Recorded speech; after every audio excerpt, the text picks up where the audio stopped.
د خالي په ورځ ایران ویلي چې د نړیوالو قوتونو سره د اټومي محدودیتونو په اړه په 2015 کال کې د شوې لوزنامې بندیزونه ختموي. د ایران د اټومي توانایۍ د ادارې بیان بهروز کمالوندي په یوه ټلویزیوني خپرونه کې وویل چې دا کار یې 13 ورځ پیل کړی او د ملګرو ملتونو د اټومي د سار ادارې ته اعلان کړی.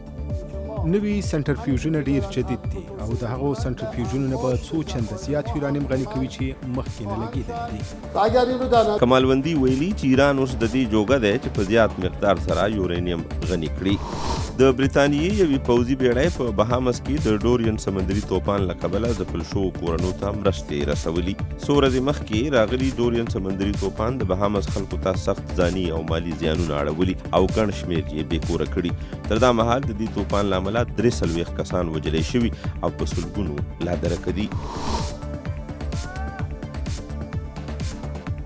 تېره ورځ د چین په ژنفو غرایزه سیمه کې د رسو په ذریعه د ځوړندېدو نړیواله مقابله پیل شوه. د 2019 کال په دې نړیوالو سیالیو کې د نړۍ 14 لوبډلې برخه اخلي. په دغو کې د جرمني، بلجیم، جاپان، جنوبي کوریا او نورو هیوادونو لوبډلې برخه اخلي.